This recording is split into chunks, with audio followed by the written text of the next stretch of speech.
بسم اللہ الرحمن الرحیم الصلاۃ والسلام علیک یا رسول اللہ وعلی آلک واصحابک یا نور اللہ۔ محب درود کے ایک ممبر ہیں جو کہ بیرون ملک میں کام کرتے ہیں۔ انہوں نے اپنا واقعہ بتایا، اپنا مشاہدہ بتایا درود پاک کا۔ وہ کہتے ہیں کہ میں بیرون ملک میں تعمیراتی کام کر رہا تھا اور ان کے سپروائزر سے ان کی بن نہیں رہی تھی، انبن تھی سپروائزر، ان کے درمیان کافی پرابلمس تھے۔ سپروائزر انہیں دھمکیاں وغیرہ بھی دے رہے تھے کہ وہ انہیں نکال دے گا۔ محب درود کہتے ہیں کہ میں بہت پریشان تھا کہ اگر انہوں نے ہماری پولیس میں کمپلین کر دی، بے شک بیجا کمپلین کر دی، ہم یہاں غیر ملک میں ہیں، کون ہمیں سپورٹ کرے گا، اور ہمارے اتنے وسائل بھی نہیں، کوئی جان پہچان بھی نہیں۔ تو وہ کہتے ہیں کہ میں نے نا درود شریف پڑھنا شروع کر دیا اور اپنے مرشد کریم کی بارگاہ میں درخواست کی کہ حضرت غیر ملک میں ہوں، مسئلے ہیں میرے لیے، اور اپنے مرشد سے تمام چیزیں عرض کرنے کے بعد درود شریف پڑھتا رہا۔ جب ان کا وقت ختم ہو گیا، مطلب جب کام مکمل ہو گیا، ان کا جو بھی ٹاسک تھا وہ کمپلیٹ ہو گیا، تو سینٹرل مینیجر آئے جو تمام سپروائزر کے ہیڈ تھے۔ وہ کہتے ہیں کہ وقت ختم ہو گیا، کام مکمل ہو گیا، تو سینٹرل مینیجر آئے جو تمام سپروائزر کے ہیڈ تھے اور مجھ پر غصہ کرنے لگے۔ کہتے ہیں کہ میں خاموش رہا اور خاموشی سے دل ہی دل میں درود شریف کا ورد کرتا رہا۔ زیادہ سے زیادہ کیا کریں گے، مجھے جاب سے ہی نکال دیں گے۔ درود شریف پڑھتے ہوئے میں یہ سوچتا رہا، لیکن اللہ تعالیٰ کا ایسا کرم ہوا کہ اچانک سے جو کہ سینٹرل مینیجر تھے وہ خاموش ہو گئے، محب درود سے معافی مانگنے لگے، یعنی کہ ان شخص سے معافی مانگنے لگے اور کہنے لگے کہ میرا لہجہ آپ کے ساتھ غلط تھا، میں نے یہ پہلی مرتبہ آپ سے سیکھا ہے۔ یعنی انہوں نے ان کے کام کی تعریف کی اور کہا کہ میں نے پہلی مرتبہ آپ سے سیکھا ہے کہ آپ نے جواب نہیں دیا، غصہ نہیں کیا، کچھ بھی نہیں کہا۔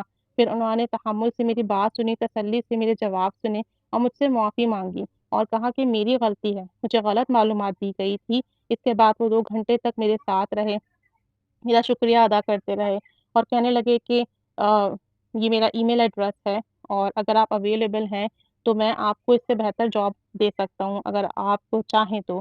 آپ ایک قابل بندے ہیں، آپ آئیے اور میرے ساتھ کام کیجیے، اگر آپ یہاں کام کر سکتے ہیں تو میں آپ سے بہت کچھ سیکھ سکتا ہوں۔ یعنی کہ انہوں نے اپنی فرم میں جہاں وہ جاب کرتے تھے ان کو ملازمت کی آفر کر دی، حتیٰ کہ وہ خود 18 سال سے کام کر رہے تھے، یعنی جو ان کے ہیڈ ہیں وہ اس فیلڈ میں 18 سال سے کام کر رہے تھے، پھر بھی وہ ان کی تعریف کرنے لگے کہ آپ کا کام بہت بہتر ہے اور انہیں جاب کی آفر کی۔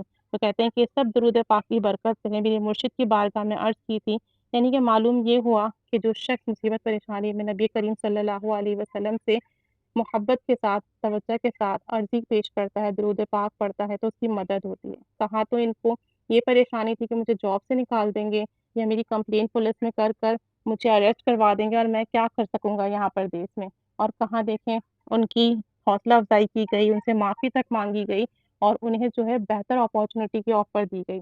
اللہ تعالیٰ کرم فرمائے۔ وہ کہتے ہیں کہ میں جس سلسلے میں مرید ہوں اس سلسلے میں ہمیں یہ درود پاک پڑھنے کے لیے دیا گیا ہے۔ اللہم صلی علی سیدنا محمد و آلہ و اطراطہ بعداد کل معلوم لک۔ اور وہ کہتے ہیں کہ میں یہی درود پاک پڑھتا ہوں اور جب بھی درود پاک پڑھتا ہوں یہی درود پاک پڑھتا ہوں، اپنی پریشانی میں، اپنے فارغ وقت میں یہی میرا درود پاک جو ہے میری زندگی کے معمولات میں ہے۔ اللہ تعالیٰ کرم فرمائے سب پر، ہم سب کو بھی درود پاک پڑھنے کی توفیق عطا فرمائے۔ درود پاک کا کوئی بھی صیغہ ہو، اگر آپ اسے مستقل پڑھتے ہیں تو اس کی برکات اور فیوز آپ پر کھلنے لگتے ہیں۔ پھر آپ پریشانی میں پڑھیں، اپنے اگر آپ کسی سلسلے میں مرید ہیں تو اپنے مرشد کو یاد کر کے پڑھیں، ان سے اپنی عرضی پیش کریں، نبی کریم صلی اللہ علیہ وآلہ وسلم کی بارگاہ میں اپنی عرضی پیش کر کر ان کو یاد کر کر پڑھیں، تو انشاءاللہ عز و جل جو بھی مسئلہ ہوگا وہ حل ہوگا، جو بھی کام ہوگا وہ بنے گا۔ اللہ عز و جل نگاہ کرم فرمائے گا۔ اللہ عز و جل ہم سب پر بھی نگاہ کرم فرمائے، آمین۔ اللہ عز و جل درود پاک پڑھنے کی خوبی، توفیق و سعادت نصیب فرمائے اور ہمیں بھی اتنی بہاریں دکھائے کہ ہم لوگوں کو اپنی بہاریں بتائیں، اپنے مشاہدات بتائیں اور لوگوں میں درود پاک پڑھنے کا جذبہ پیدا ہو۔ آمین بجاہ النبی آمین، صلی اللہ علیہ محمد صلی اللہ علیہ وآلہ وسلم۔